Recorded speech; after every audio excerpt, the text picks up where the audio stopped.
কালিয়াকৈরে পৌর বিএনপির আহ্বায়ক কমিটির সদস্য আব্দুর রাজ্জাক সরকারের গ্রেফতার ও শাস্তির দাবিতে মানববন্ধন করেছে এলাকাবাসী।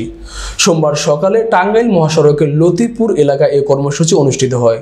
স্থানীয়দের অভিযোগ, সম্প্রতি গোলাম নবী মডেল পাইলট উচ্চ বিদ্যালয়ের মাঠে বসা হাটকে কেন্দ্র করে আব্দুর রাজ্জাক সরকার শামসুল হকের কাছে চাঁদা দাবি করেন। চাঁদা না দেওয়ায় তাকে মারধর করা হয়। ঘটনার প্রতিবাদে সাধারণ মানুষ ও স্থানীয় বিএনপি নেতাকর্মীরা মানববন্ধনে অংশ নেন। এ সময় বক্তব্য দেন পৌর বিএনপির ১ নং যুগ্ম আহ্বায়ক রাইজউদ্দিন, জেলা বিএনপির সাবেক সহসভাপতি হযরত আলী মিলন, পৌর যুবদলের আহ্বায়ক জয়নাল আবেদিন, সদস্য সচিব আমজাদ হোসেন, পরিবহন মালিক সমিতি নেতা হোসেন আলী ও সাবেক কাউন্সিলর ফারুক হোসেন সহ অন্যান্যরা।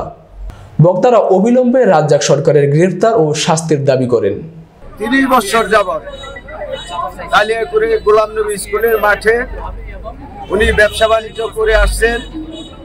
গত শুক্রবারে কালিয়াকৈর গোলাম নবী হাই স্কুলের মাঠে প্রতিদিনের নাই উনি ব্যবসা করতে গেলে ওনার কাছে আব্দুর রাজ্জাক পিতামিত হাসান সরকার নামে ওই ব্যক্তি আরো ৪-৫ জন নিয়ে ওনার কাছে ১ লক্ষ টাকা দাবি করে।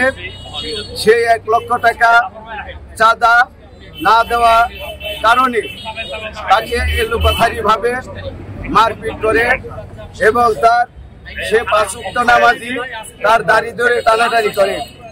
এই জন্যে আজকে এই মানববন্ধনের মাধ্যমে